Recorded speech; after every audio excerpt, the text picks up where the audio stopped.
welcome everyone who has joined us today. This is the second episode of our new series that we started, Friendly Facetime, where I think I was mentioning to Riya and Yashoda yesterday, what we want to know from them is a lot more about the human side of individuals is what we try to bring through this Friendly Facetime. So this will become very, very normal, casual conversation and not very business related or motivational talk only. The idea is to know the individual and see if there is something that we could learn from their journey and maybe take it forward. So I think that's the format. And I think welcome everyone who has joined for the first time in today's episode and who were not there in the last. So I think today's guests need no introduction. I think I actually call them a celebrity per se. And I did a TED talk along with Riya and I told her she did not tell me at that point in time that she is also going to come on Shark Tank. Otherwise, I would have taken an autograph then. So I think maybe, but just to stick to the format and for some folks who may not be following Shark Tank, so we have Riya and Yashoda here. We call them sisterpreneurs. I don't know if that exists or not. These are sister entrepreneurs, founders of Hoovufresh. It's a business that I think all of us and a lot of us probably might have seen or used if we are into puja flowers, or we would have bought it from any of the sites like Swiggy, Zomato, or any of the BB Dailies, Big Baskets, etc. But I think those who would have seen them on Shark Tank, they also bagged a deal from my two favorite sharks, if you ask me, Aman and Piyush. So from boat and the two brands we love, Lenskart as well. So I think without further ado, and I think giving a lot of idea about your introduction, I thought maybe we'll start with a little bit of rapid fire, if that would be fine. We'll ask just a few questions before we get into more formal side of the business, knowing you guys a lot. But would that be okay? Sure, of course. Do we get a hamper at the end of it? Sure. Whoever answers much better out of the two. So it's a competition. Right. So these will be simple 5 questions, very small questions, and maybe we could answer alternate, right? So I think we'll start with Yashoda. I think we'll go age-wise, making her feel a little older. Sure. Right. So I think I'll tell one question each. So maybe Yashoda, you could answer, then Riya, you could answer. Then I'll go to the second question. Yeah. Yeah. Sounds good. So for Yashoda, one word to describe Riya. Driven. Okay. For Riya, one word to describe Yashoda. Hardworking. Okay. One word to describe life after Shark Tank. Positively overwhelming. 2 words there. Okay. For you, Yashoda, Riya? I would say hectic. Okay. One thing you miss about US? The parks. There were a lot of parks that I used to go to. Yeah. The boba tea, I love boba tea. Okay. And one thing you love about India?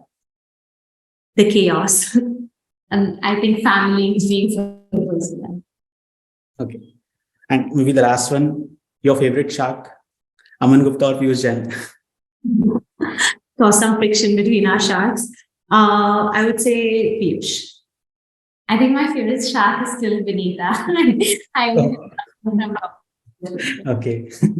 That's so good. I think I just gave 2 options. I thought it will be Aman or Piyush, given they were the ones who I think you guys associated with as well.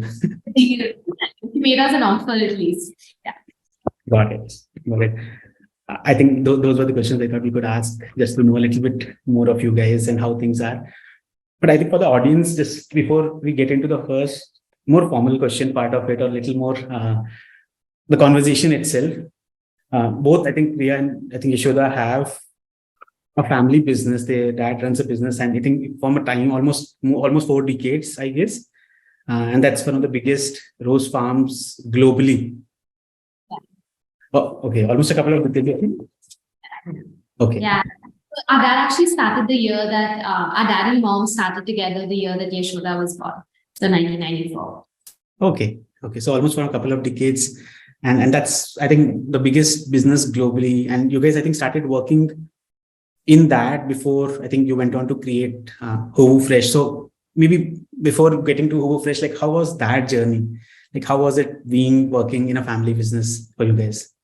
Yeah, I can get started. So yeah, I mean, in terms of my role as well, I used to take care of the family business overseas. So in Ethiopia and Kenya, it was definitely it was a lot, right? It was overwhelming because our father and mom had built something so large within a very short span of time. And suddenly, you're in it and you can't just be the leader from day one. You have to be groomed into it. But at the same time, you don't have the same trajectory. Like you have to learn a little bit about everything. So that way it was a lot, but it was such great learning. I think whether it's Hoovu or anywhere else in my life, those 2-3 years of working with the family were like a boot camp that like accelerated us professionally by a long time. Yeah. A lot of the same learnings, but I think my time at the company was shorter. I was still in college when that was going on. I think it was really interesting, and this because it's the friendly FaceTime, I'm kind of telling you in the context of the journey as well. So actually, we worked in our family business at the time where our dad was sick. So actually, my second year of college, Yashka's last year of college, our dad had a heart failure. So it was quite serious in terms of repercussions and stuff. And he wasn't able to travel because of that heart failure as well. And a lot of our family business was abroad. So it was in Ethiopia and Kenya. So I think it was such a great opportunity for us to come into a family business. But at the time of almost crisis, or at that time when there was a lot of uncertainty as to what was going to happen. So I think both of those factors together were like great teachers, right? I think from the outside, a lot of people were like, oh my God, like, you just go in and you do all of this stuff. But from the inside, it was almost from that sense of panic of like, the leader of the ship is kind of ill, you don't know what's going to happen and all that stuff. But I think navigating those uncertain waters, like that was a master class, right? Like, there are so many situations, there are so many conflicts and stuff that arise day to day. And, we see like people get frazzled, or like even our team, they get stressed out and all. And we're like, relax, it's okay, because the first few years of our professional career was so turbulent and filled with so much uncertainty. And I think both of our parents through that time also, they really, like Yashoda said, with the boot camp, right? So they really like taught us everything there was to learn in that time, and everything that they could teach us in that short amount of time. And, taught us how to be comfortable with conflict and to be comfortable with uncertainty. So I think those were like incredible two skill sets that we picked up there. And luckily everything is much better now. Our father is healthy and everything. So it's been a great transition since then. But why did you guys decide to move out of it? And how was your father's reaction when you told them he will probably start something on her own? He actually never wanted us to be involved in his business. Like generations of entrepreneurs. My great grandfather was in agriculture. My grandfather came to the city, traded a lot of rice trading and stuff. Then he set up cables factory and stuff, which was pretty big as well. And then my dad stepped out of that, worked there for a couple of years, got some experience, and then he went back into agriculture and set up his rose farms. So for our dad, he said, do something on your own, right? Because that's where your biggest learning comes from, biggest growth comes from. And he was like, if you want to stay in the US, like don't even come back, work for a couple of years. Obviously, because of the circumstances given his health, that plan was, kind of changed. Like Ria was going to stay for a couple of years, and even I was going to stay for a bit at KPMG and come back. We came back and worked with him. And once he was doing much better and things were less turbulent, we decided it was the right time for us to start something on our own. And that way, our parents have been very encouraging about that too. They're the biggest cheerleaders of Hoovu. Yeah. It's so much. Sorry, in every generation, like with our grandfather coming to the city and then going back to agriculture, our father, he like went abroad for his MBA, he came back to agriculture. But as he pushed us, and he was like, just stay in America, and we came back and joined the agri. So I don't know what it is, but we keep coming back to that. So that there's a tradition of like using family business for boot camp and then starting your own, is it? Yes, that I think so good. But how does he feel about Hoovu right now? Like what does he feel like? Does he feel really proud of it, or does he intervene, not intervene? Do you take advice, guidance, or is it like there are boundaries? I think both of our parents, our mom and dad started together actually. So when they first got married, they like set up together. I think both of them from a very young age had raised, we're three daughters, right? So Yashoda and I sisters, and then we have a younger sister as well. And they've always raised us to kind of push us and like push us out of our comfort zone and also hold us to a very high standard. So I think the same holds true for Hoovu as well. So they're our biggest cheerleaders, within 5 minutes of meeting them, they'll tell you that my daughters have been on Tank, and this is what they're doing, and this is how you can order their flowers, and here open your phone and order the flowers also. So they do full cheerleading and PR for us. But on the other hand, they're the first people to also push us much harder. And I think we're really lucky for that, right? Like we get a lot of love and appreciation from them when they're talking to other people. But with us, they're always like, you can go higher, even more. And that makes us also think bigger. So I think that's really been helpful. Like as soon as we finished Shark Tank and we called our dad and we were like, yeah, we got a deal and all. He was like, oh, that's all the valuation. I thought you would have gotten a bump up from that. And we're like, that is so on plan. Like I'm not even surprised. Right. And they actually got us started as well, right? When we had the idea and, kept kind of deciding whether to start or not, my dad was like, the time is now. You can't just keep like planning and planning in your head and not executing. So that push really got us, started, and our mom really helped us in the beginning to set stuff up too. Got it. But how was your experience with Shark Tank? Like, so it seems very simple on TV. I'm sure it's not that simple. Like, how was the prep? How is it? Like, there's a little bit about that. What goes behind those just 2 minutes, 5 minutes, or 10 minutes that is shown on TV? It's almost an hour and a half that we were in there. So it was quite a long time. There was a lot of prep that happened before as well. So the show itself, like that 1 hour that you have, or the 1.5 hours that you have with the shots, that after the first 5 minutes where you give your speech, that's completely unscripted. So you don't know what they're going to ask. They don't know anything about your company to prepare beforehand and all of that stuff. But you do get 2 days of prep in terms of it's a movie setting type of thing, right? So there's like costume people, there's people who help you set up your entire kiosk that's next to you, and they help you a lot. And for us, actually, they made us come 1 day early because they heard our Hindi in the audition video, and they were like, man, these girls have really bad Hindi skills. So they had come early, and the production team, they said that nobody can speak to us in English for 2 days. They're like, everyone speak to these girls only in Hindi so they can practice it.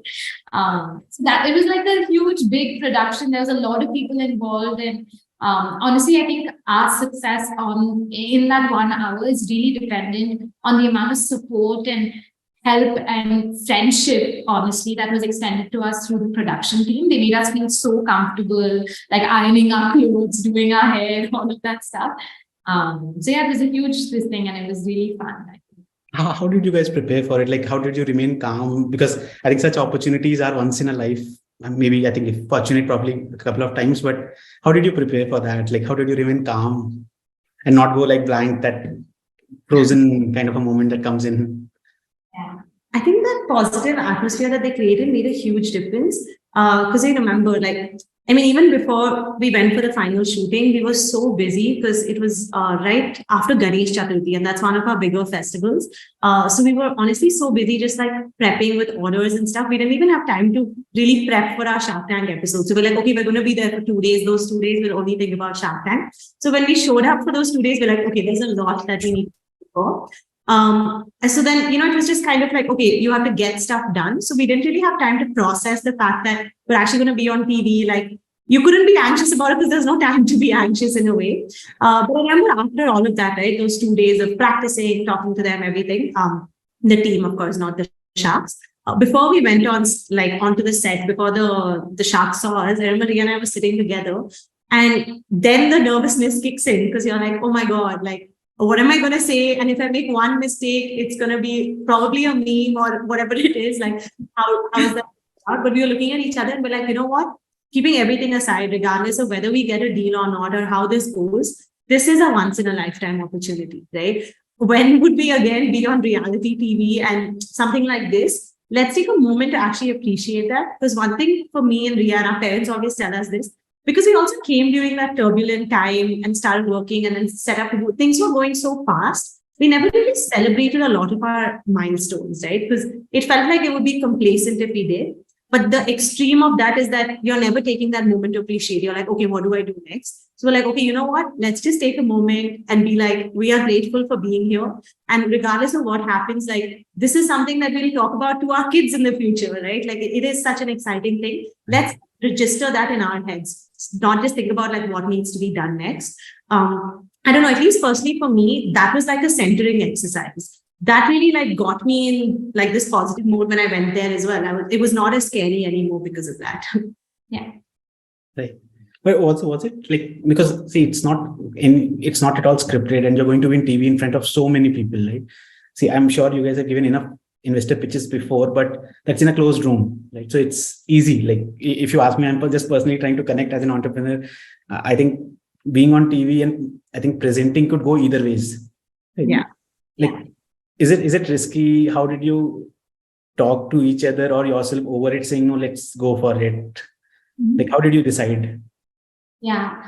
So honestly, like when they first reached out to us for Shark Tank, it was through LinkedIn. Someone from the team had reached out, and I was like, oh, it's obviously spam. Like, why would someone from Sony TV reach out to us? And, it just seems so ridiculous to me. And then, she followed up and she's like, no, I'm actually from Sony TV and I actually want you to apply for Shark Tank and all of that stuff. And then I remember, like, we got on a call with her and we were like, listen, people make fun of us, whatever, it's okay. Like, as an entrepreneur, you're putting yourself out there anyway. If not because of this, because of, the TED Talk we did or whatever it is, people will find a way to say something if they want to say something. But the company itself, because it's in the puja flower space, because there are so many people who are working behind it and putting in effort. And I'm sure you feel the same way about your company. I'm sure everyone feels the same way about their job, regardless of, whether they own the company or not. You don't want someone laughing at the company, right? Because it's a collective effort, especially because of something you say on TV or something like that. So we said, we don't want to put it in a place where it's cheapened in a certain way or whatever. And I think she really gave us that reassurance that that's not what Shark Tank is about. And I think that is something that the nation has also realized, right? That this is really about showcasing entrepreneurs of India who are just totally different. I mean, it's totally different from Shark Tank America or anything, right? The profiles that you see, the gender, the age, like from young to old, and from tier 1, tier 2 cities, tier 1 cities, like all across the board, right? So I think she really made us believe in that vision also, that it's about celebrating entrepreneurship and the diversity that India has to offer in terms of the businesses that we have. That gave us a lot of confidence that, okay, they will do justice to our company. Well, with whether we would do justice to the company, I think that until we went on to that stage, you always have that little bit of this thing, something can go wrong. But like Yashoda said, it was a lot of practice and it was a lot of that thing of like, let's enjoy it, right? Like, I think there are so many moments in this journey which will be hard.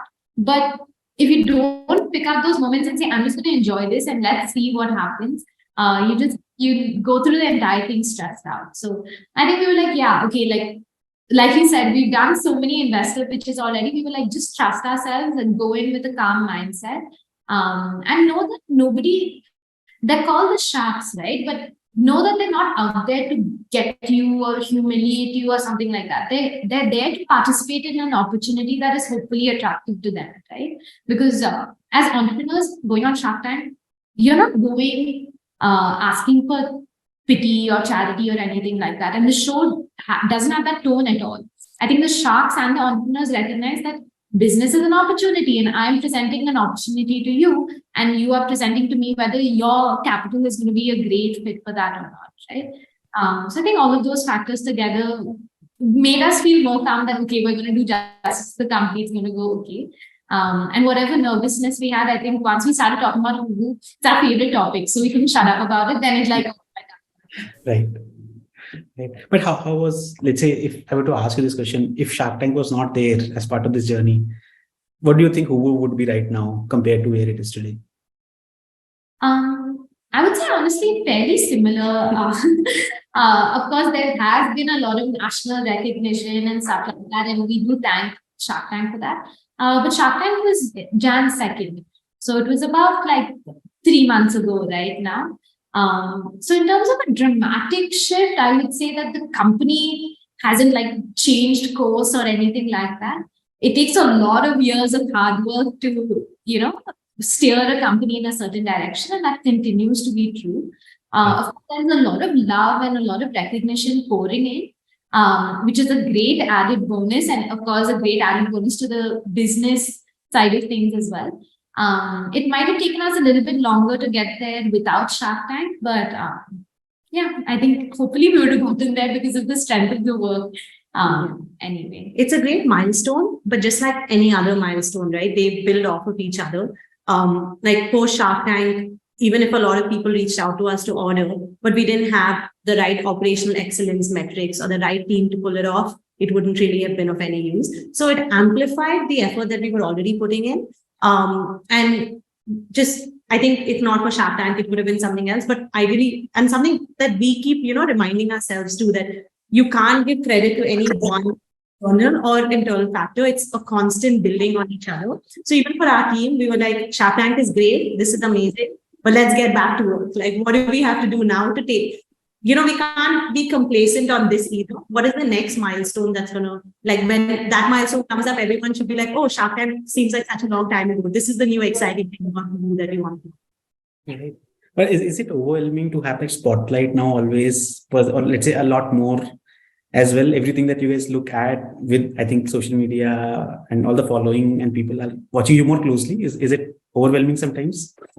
Overall, something that I'm really grateful for has been that it has been a positive spotlight. Of course, everyone has haters and people want to say that's negative, but overall, it's been so positive that I do want to say that, the notifications have been overwhelming overall because there's a lot of like inbound that come in, whether it's through social media, personal and professional, or emails where, of course, we made a lot of great connects, but it's a lot of things to filter through. So suddenly it's overwhelming, right? Because you don't want to lose out on any opportunity, but at the same time, you don't want to go down that rabbit hole and be stuck reading like 1,000 emails that we got the night after Shark Tank.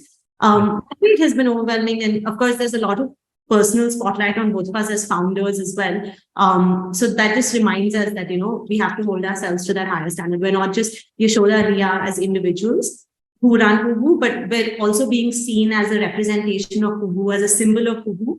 And nothing that we do should ever tamper with something that we're building, which is so much bigger than us. Yeah, I think we got just enough spotlight for it to be a privilege and an honor, but not enough that, nobody's following so much our personal lives and all that stuff. So we haven't reached that level yet. So I think it's largely been positive, but like Yashoda said, I think it took me about a month to catch up with just the emails that I got on Jan 3rd, which was the day after Shark Tank. In terms of my LinkedIn messages, though, I've stopped trying to keep up with them itself. But honestly, all good problems to have. And I think we're very lucky to have gotten the kind of love and recognition and just positivity. So many people reaching out to be like, I'm so happy that you're doing this, even though you're not in my city yet, just happy that someone is doing something in this space. So I think it's largely been next to you. That was actually such a recurring content of message that we were getting, right? Of course, you get people applying for jobs, people wanting to order and stuff like that, which is all really great.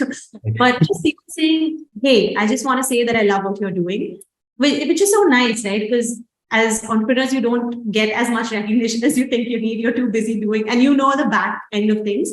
I think Shark Tank has just given us that validation. But yeah, just not letting it get to our head and getting back to work, I think is the most important. Yeah. Actually, the most positive, the most fun part, I think, has been that all of our team members were like, oh my God, I've gotten so many and love and connect. Because I think, we keep doing interviews and things like that. So, we always get those LinkedIn stuff. But for them, all of their LinkedIns blew up. And before that, we from the marketing team would run after them and be like, post on LinkedIn, share this, share that. After that, they were like, listen, so many people are following me, give me something to post on LinkedIn. So it was really cute, that they were getting recognized and people in their apartments and stuff were like, hey, isn't this your company?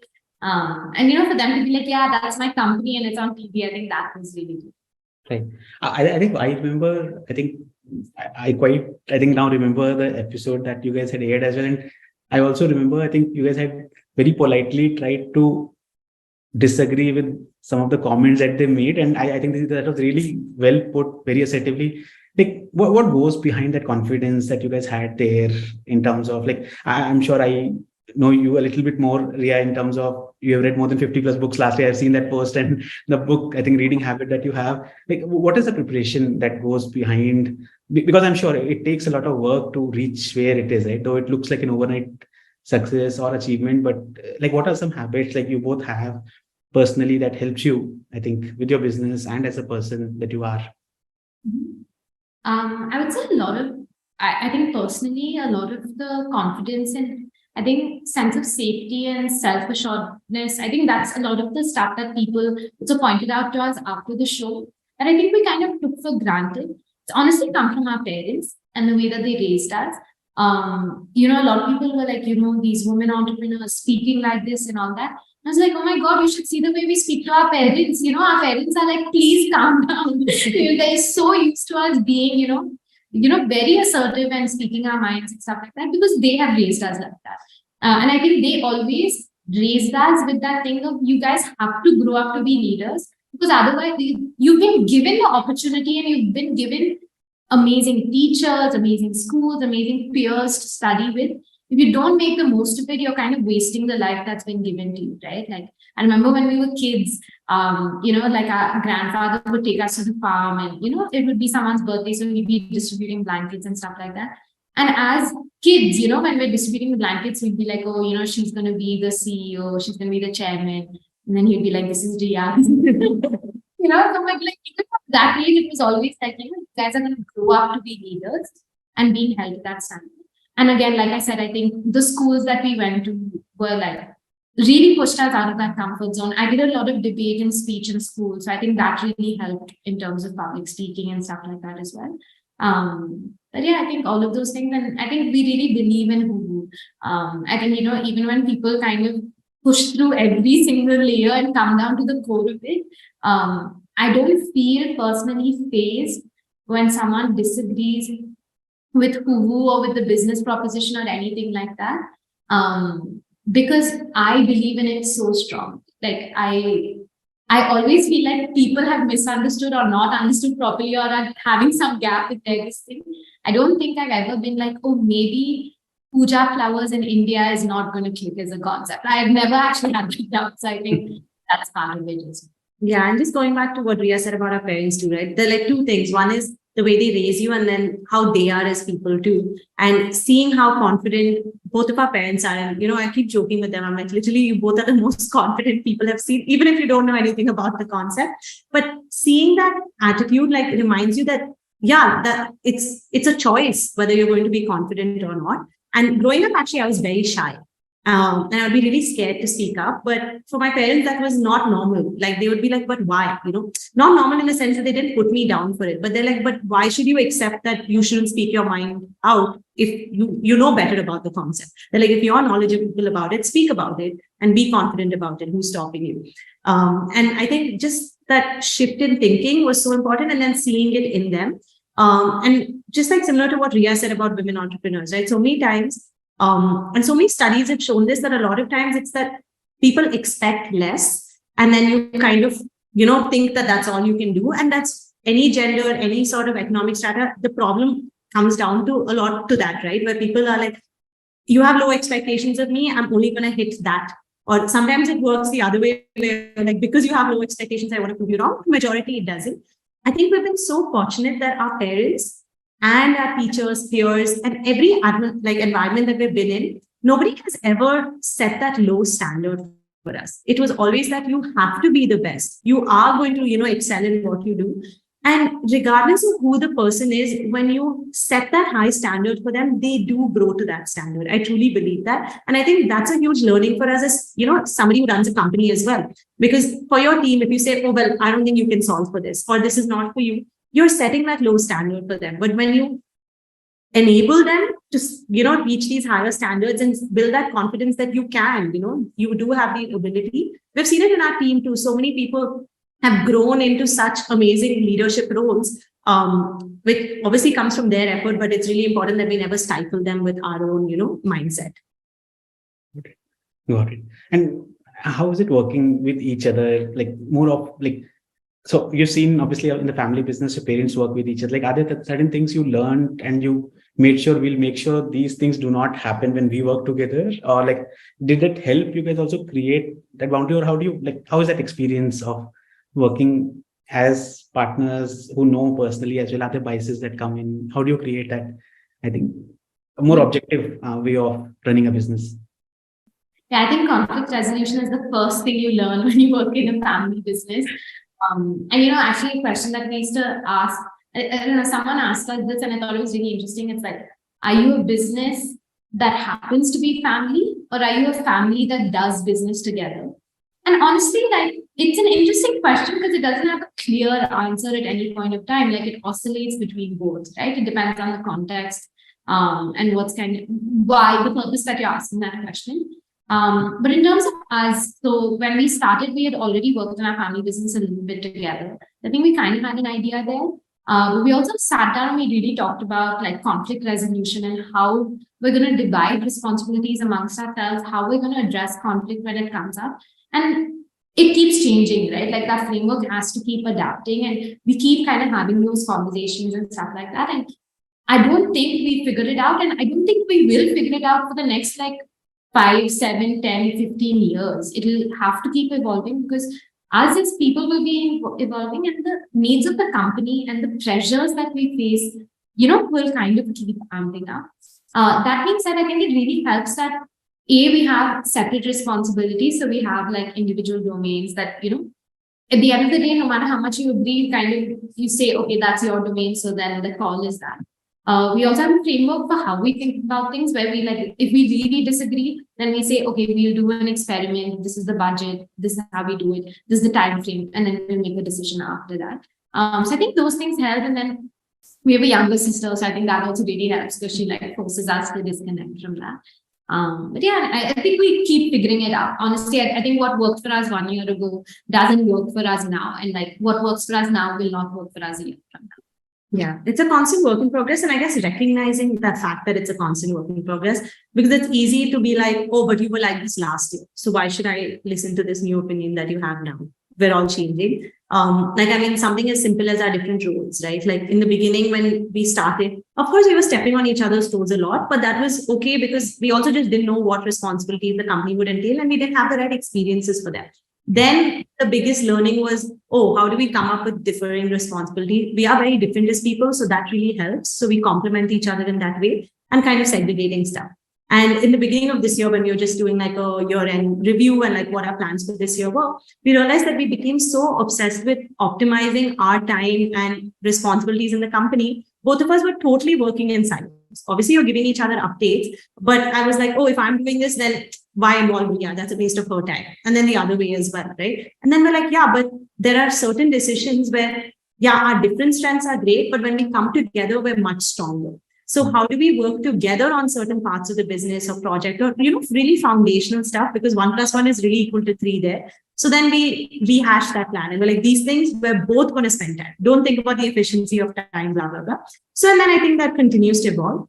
For me, I think because also Ria is my younger sister, right? So a big learning that I had to take into this, and I think something that we both are very mindful of as well, is that yes, we are sisters and we have a relationship as sisters, and everybody comes with their own idea of, oh, my sister's like this, like, positive and negative things. But when we're in the workplace, it's that we're 2 adults that are working together and 2 adults that trust each other's competence. Because it's very easy, growing up, if you like have fights and stuff that's in your mind, I can be like, oh, Ria's irresponsible with this. So then I can assume that she will be in the workplace. This is an example. She's not. Because that's a very unfair way to look at someone as an adult versus someone at home. And same thing with Ria, right? When she sees something in me. So then we kind of have to relearn each other's personalities and the relationship with each other as colleagues versus as sisters. So many times you take for granted that Ria is going to be like this, so she's going to say this. So I'm going to assume she's going to be like that in the office too. I don't have that right to make that assumption. Yeah. And I think that trust, like I think from day one, that's something that we've discussed a lot, that, trust has 2 factors, both the competence and the goodwill. I think with sisters, that goodwill is kind of a de facto, and that solves a lot of problems. But I think what a lot of people miss out when they work with family is that competence bit, right? And I think that's equally important, that you have to believe in the competence of the person that you're working with. You're not just working with them because they happen to be your family and stuff like that. I think honestly, like if we weren't sisters and we had met normally also, I don't see that, us working together would have not happened, because I still feel like our skills would be extremely complementary and that we'll be able to trust each other with it because we would have seen our track record. So I think all of those factors work together. Got it. Got it. And like, how does it feel to be like, when I say feel to be, like a lot of people who are watching this are entrepreneurs or maybe have ideas and are working and want to work on the sides or want to work on those, like being first time entrepreneurs, like how easy or difficult was it to make that call, given you both studied abroad and then you moved back to India and then started this after working a little bit in your family business? Like, how was that decision? And like, how do you make that decision in terms of taking that plunge and right away getting into, let's say, starting up? I mean, we always joke about it, but only partially joking. But ignorance truly is bliss in the sense that, as first time, like, yeah, there are a lot of benefits to being a second time, third time founder. Experience is irreplaceable.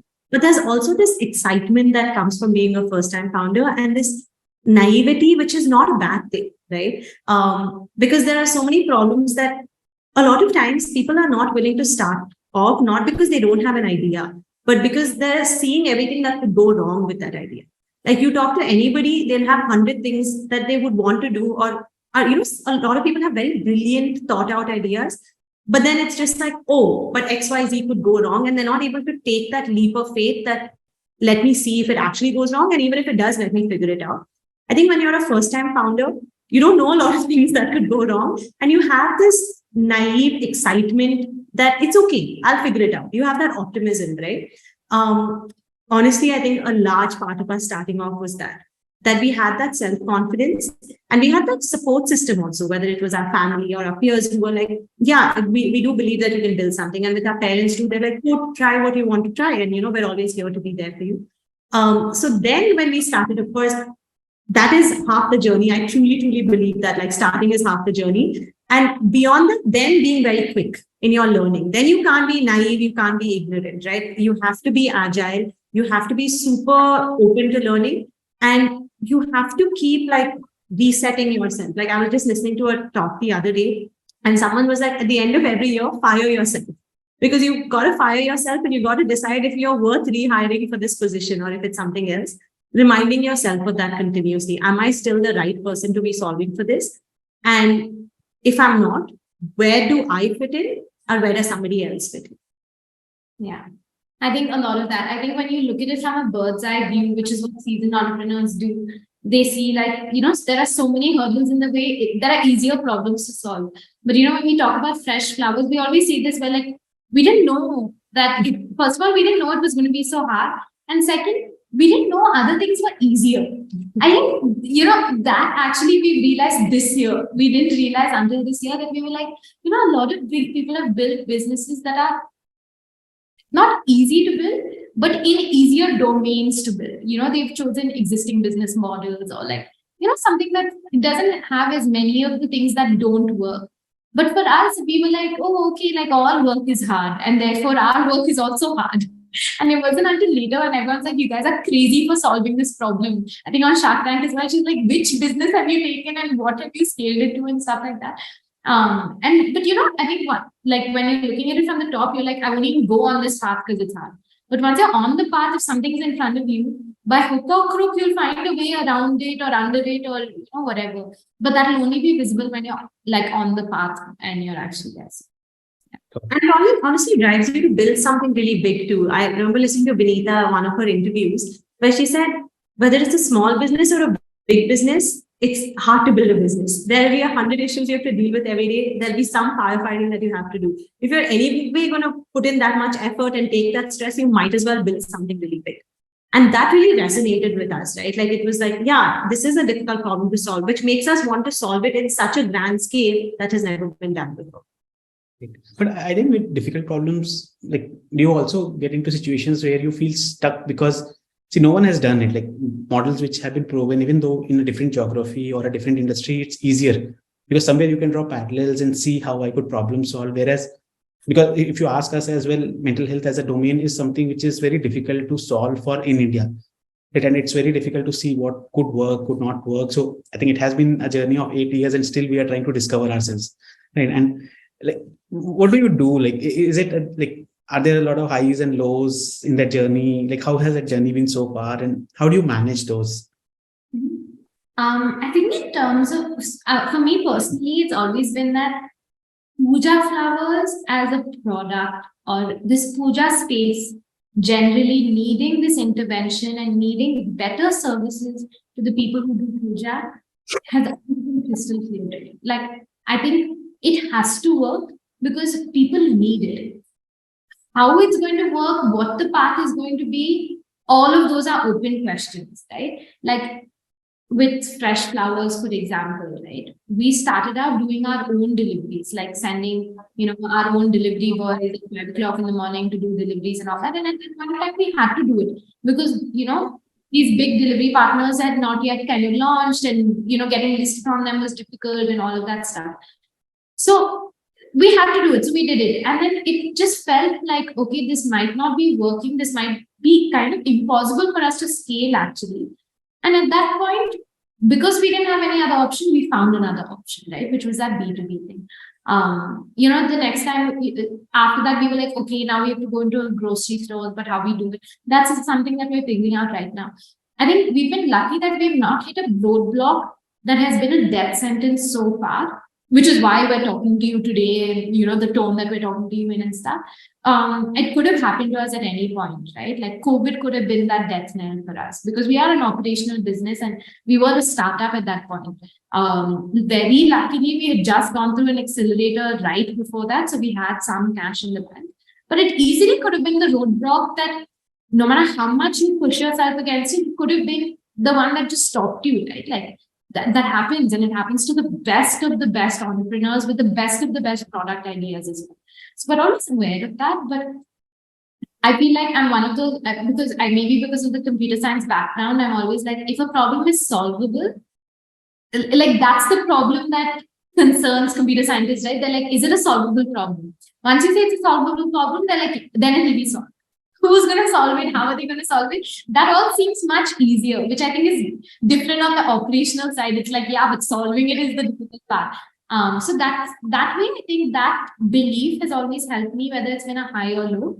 I think in terms of highs and lows, a lot of it also has to do with like health and making sure you're not burnt out as an entrepreneur. More than the business, I think we've been lucky on the business side. It's been more about like, are we the right people to build it? Are we doing it justice? And am I personally showing up in the best way? Am I qualified to be doing what I'm doing? So a lot of that kind of comes in. But highs and lows from the business side, I think we've been fairly lucky so far that as one door closes, we've always kind of had a window or something kind of. But has there been occasions where a lot of self-doubt has come in, like, nahi hoga, like, let's just give up? I think maybe sometimes even a couple of times in a day, right? Because there are so many things that come up and it's a two-way stream, right? Sometimes it might be the biggest problem, but you feel so confident about yourself that day that you're like, oh, I can figure it out. And then there are days when you're not feeling at your best and it's the smallest thing. It could just be like a small bank error that triggers you for the rest of your day. So also recognizing that difference, which takes a lot of personal like introspection, self-awareness, and it's a constant work in progress, right? To be like, this is not an impossible problem. I'm just having a bad day, which is why it feels that way. Let me take a step back from it. Or, I'm having a good day, so I feel like I can do anything, but no, this is a hard problem. Let me think through it properly. So being able to just introspect on that, I think continuously is so important. And then recognizing where our shortfalls are as well. Because me not knowing how to solve a roadblock doesn't make me a failure, doesn't make me an incompetent leader, XYZ, because that's where your mind is. You're the worst at building this. You're not qualified to be in this position. That's not true, right?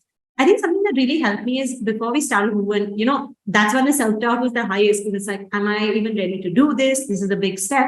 I happened to read Shoe Dog by Phil Knight, the Nike founder, and I've read so many, books by entrepreneurs and stuff, and I've enjoyed them so much and learned so much. I always go back to this book because what really stood out to me in that book was how from the beginning, like, when you read about Steve Jobs is like, I'm a genius, right? It's always about like, he wasn't how everyone else had to tame his like geniusness or whatever.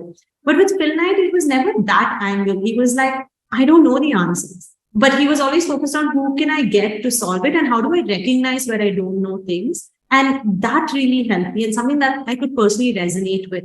where I was like, I don't have to keep proving that I am the best at this job. I just have to find a solution, whether that's through me or somebody else. That's the next step. That really helped. And I think that in a way has also helped us really build a really good team that is not dependent on both of us as founders, right?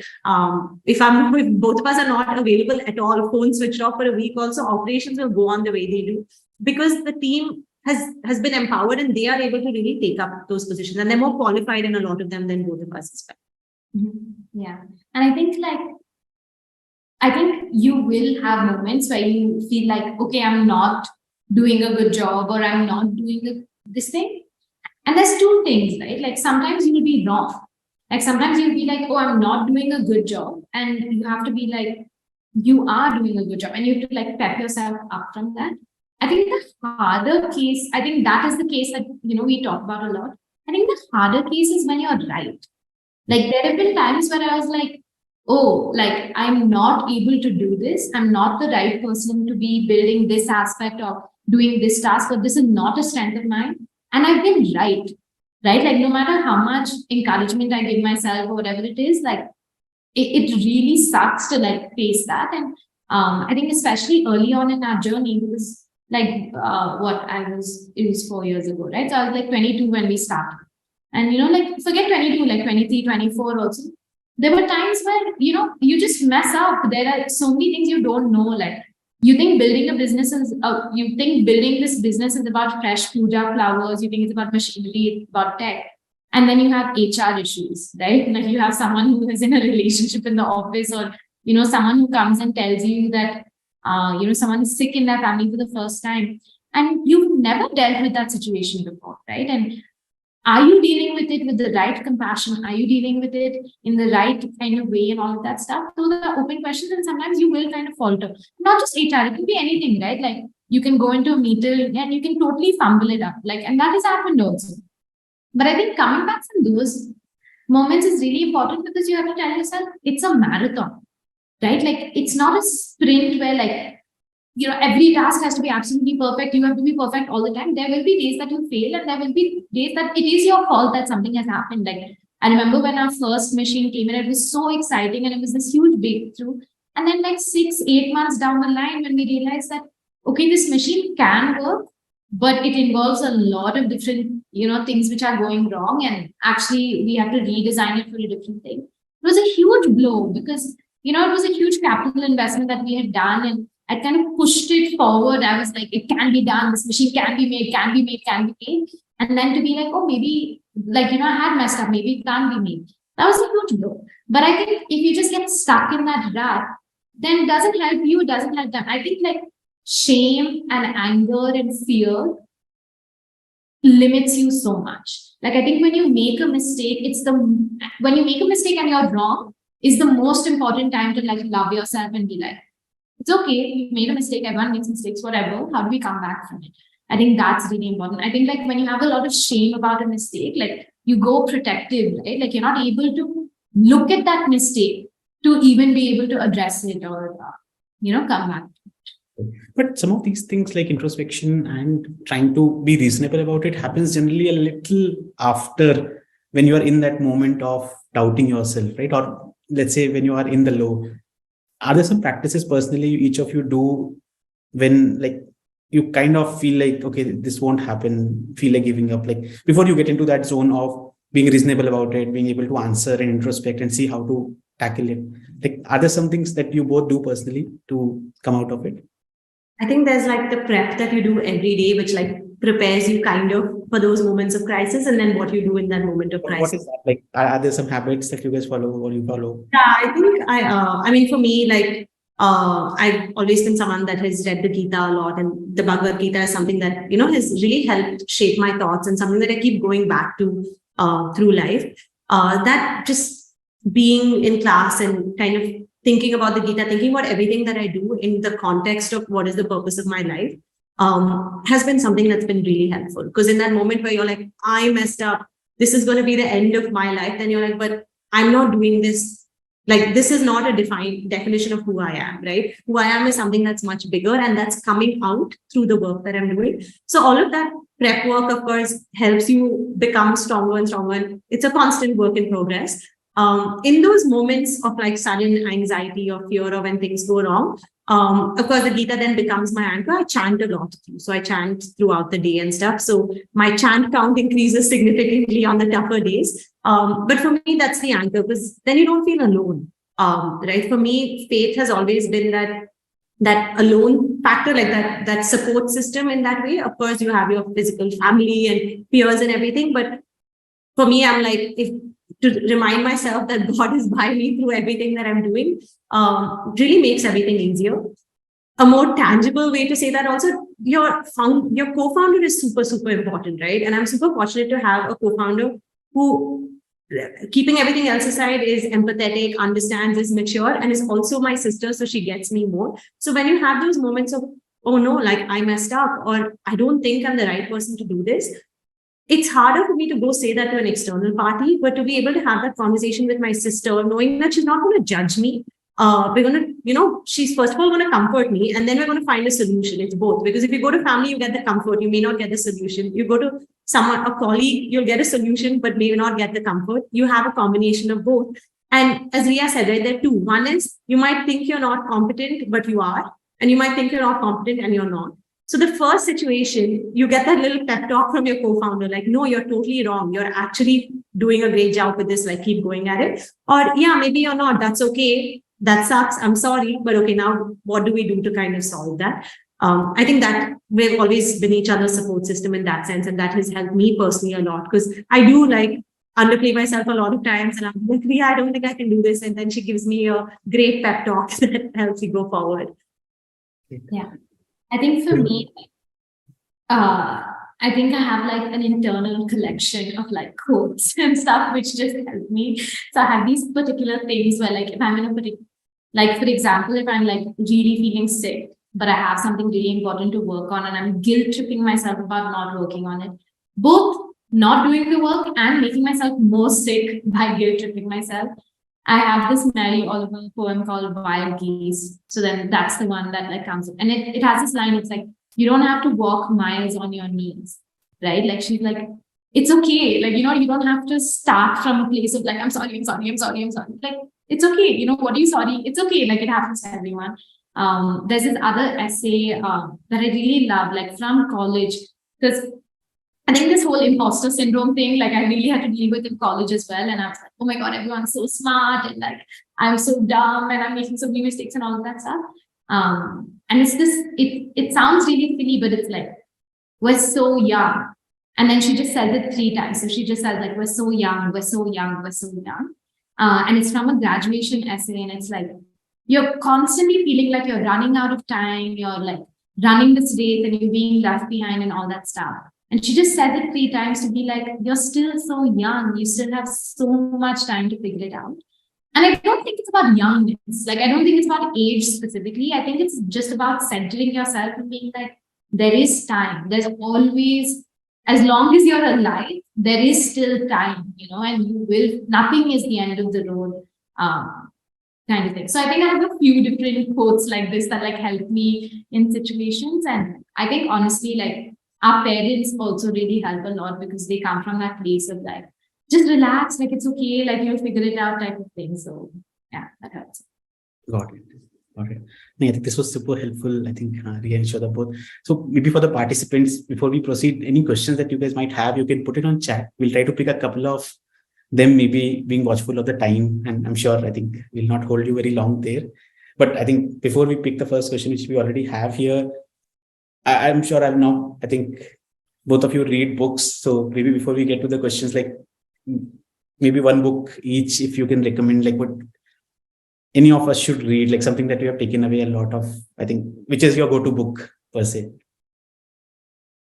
My favorite book right now, I actually just started rereading this one. It's by Jennifer Egan. It's called A Visit from the Goonspur.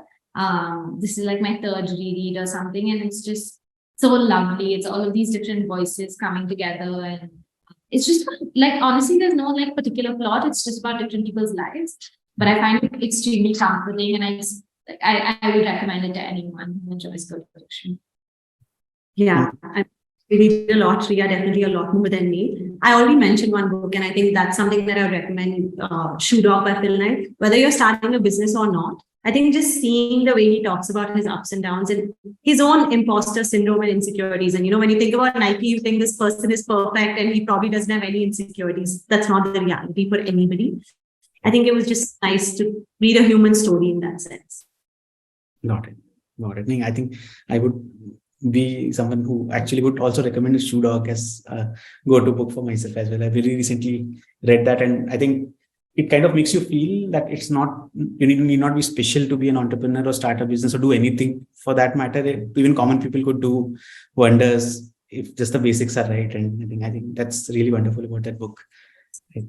So maybe we'll pick a few questions as well. So I think maybe the first one from Namrata already. How do you deal with non-believers? And maybe even before you answer this, have you both been believers already? I think Yashoda already mentioned about, I think, following Gita as well. But like, have you both been spiritual even before getting into Hoovufresh, or is that something that kind of got added, or you still maintain a difference there? I've never been someone who does like puja every day or like very spiritual in that sense. Like I have my little things that I like believe in, and of course we're a part of like our mom's pujas and our grandma's pujas and stuff. But I think me myself doing puja has never been a big part of my ritual and continues to not be a big part of the ritual. Honestly, I don't think that's a barrier at all. I think, in fact, not being the customer or not being the person who does puja every day forced us to kind of listen to customers from day one and say that you are the expert. So tell us what we can do for you. And I think you believe in what you're facilitating for someone else. Like whether you're meditating, whether you're going for a run, whether you're doing your day-to-day puja, like we always equate these things because to us it is the same. It's a practice that's helping you express your gratitude, find your center, and become a kinder, more generous person in your day, right? We do it through puja. Someone else does it by selling you plants, which make you mindful. Some people do it by giving you pets that make you more caring. I think we're all kind of doing the same thing. It's just in different ways. So I think not doing puja hasn't really been a block. Yeah, I mean, I've been spiritual and more so over the last couple of years, independently of Hoovu. But I think because I, of course, grew up in a home that's religious and always believed in a higher power, but rediscovering spirituality for myself as an adult and understanding what I connected with, what made sense to me, also made me realize that spirituality or religion is a very personal experience, right? No one can tell someone to believe or do things in a certain way. The best thing we can do is respect each other's practices and be kind to each other through whatever we do, and not judge each other, essentially. So then even through Hoovu, to constantly remind ourselves of those things, right? That there are going to be people that believe in certain things, that don't believe in certain things, that do things a certain way. Can we do it? Can we help facilitate anything that makes this world, as Ria said, a kinder place? Then it's that little role that we have in their daily practice. Got it. I think Namrata had mentioned like she meant believers more in, I think, believing the capability side of it. Like so how you deal with the believers who don't believe in your capability per se, like in terms of the organization or the business side of it.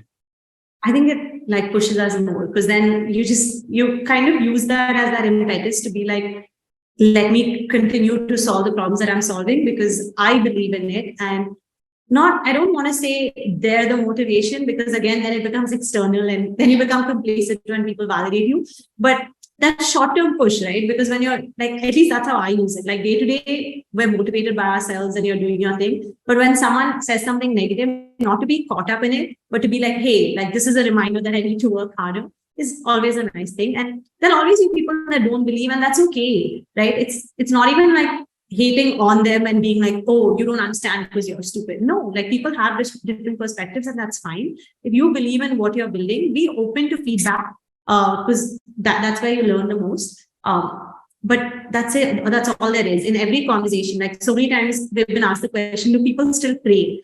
And the first few times I would get so upset. I'm like, are you serious? Like look outside your window, you see 2 temples on the street. At this point, I just find it comical, right? Because I'm like, sure, like, that's the view that you come from. That's okay. I'll explain to the best of my ability. And if you don't understand, that's okay. We move on from the conversation. And obviously it's not a fit. Yeah, I think honestly, like, probably like we've been given too much confidence from our parents.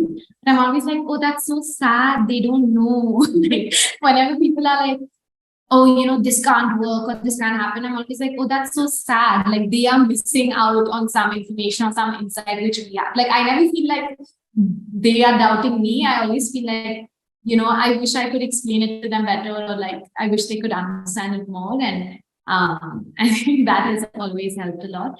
I think the kind of parenting advice we are getting as part of this panel, though it was not intended to, what right that should be done as part of parenting, I think is what we are getting a lot from. I think the way you guys have been raised, and I think the confidence that you show and the self-doubt and everything, I think that you're able to overcome because of that. I think a lot of parents also might get a lot of learning from here on how to raise kids with that confidence and to face that, which is, I think, very different from a lot of viewpoints we have got very recently with, I think, the generations changing and viewpoints changing as well. But I think so fortunate to, I think, hear this from both of you. I think one last question, just a couple of minutes, if you may take before we, I think, log off from here. Maybe we'll take one, maybe I think we'll take Pavitra's question and end on a little bit more positive note than maybe the guilt trip which Subrata has asked. Sorry, Subrata, we are picking up Pavitra's one before yours. So what's your incredible moment, maybe? What is your incredible moment? Maybe one moment that you cherish the most as part of this journey.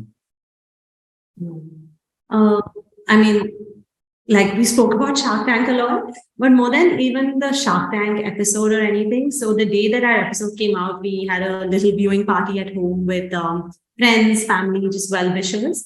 And it was amazing to be able to see ourselves on screen, and that was so overwhelming, and that made it incredible. But also just being able to share that with so many people that just supported us, right? Were there because they genuinely wanted to see us succeed. And that's when it really, but it really hit me that it really takes a village, right? Like to raise a child to build a business, it's not both of us. It's every single person that has stepped up and said they would help us or connect us to somebody. It's everyone that we like bothered with silly questions. It's our parents and our family that, so many times when we were not available or wouldn't eat meals on time, work all night, and they would show up with food for us. Our team that's made so many sacrifices. I think that was like an incredible moment for me because it all just came together to remind me that it's so much bigger than just both of us.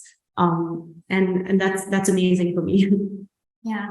I think my moment is like from early on in our journey, and I think it stands out for everyone on the team, but we were just going, at that time we were really small. We were doing about like, I'd say 500 deliveries or something like that. And we had like maybe 5 ladies who used to do the gardening and stuff.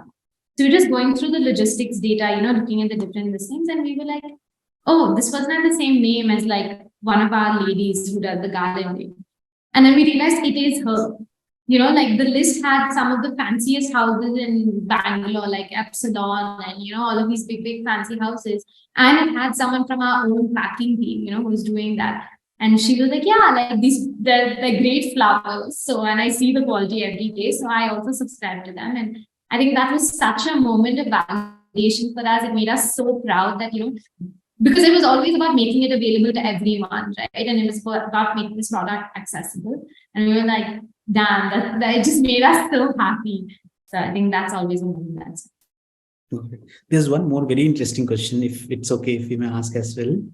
I think Lingaraj has asked like how you chose a regional business name where everyone will go back on fantasy English names because business is pan-India or even global. Like, is that a conscious decision that you guys took? Definitely, I think Lingaraj is applauding you for that. But is that a conscious decision that you took, and what was the reason behind that? Yeah.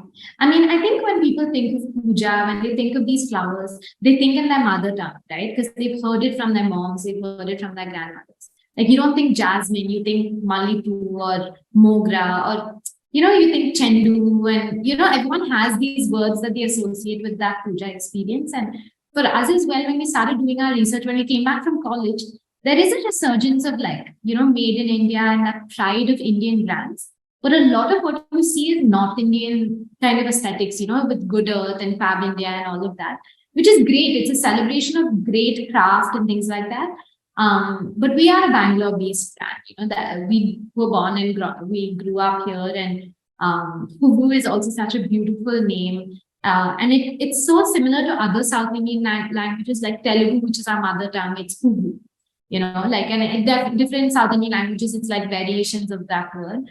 So we're like, why not celebrate where we're from and celebrate Kannada and do something like Indian, but like with a twist. Yeah, with a twist, right? And we really feel like hopefully what we do will stand for its own, so that today, even when we go Delhi and Bombay and all of these places, or Shark Tank, a Hindi TV show, the freshness of the flowers and the category that we're creating is distinct enough that when people think of Hoovu, even if they don't know Kannada, they'll think of fresh fruit of flowers. Got it. Got it. I mean, that's really, I think it's quite thought through that I think you guys chose this name as well. And definitely, I think the brand grows much bigger than the name. So the name itself becomes more common. I think people will know the meaning of Hoovu maybe through this itself as the journey goes forward. So I'm sure there are a lot of other questions which have come up, I think both on the live stream as well as here. I think sorry for the audience. We may not be able to pick everything because I think we also understand, I think Riya and Yashoda have other commitments as well. So we can't hold you forever. Maybe we'll do one more session if required in the very near future for the remaining questions and a little different format. But thank you so much for today. I think the time that you guys have given us, and I'm sure next in line is Ugadi, which is a very big festival here in Karnataka, as well as I think with different names all over a lot of other states as well.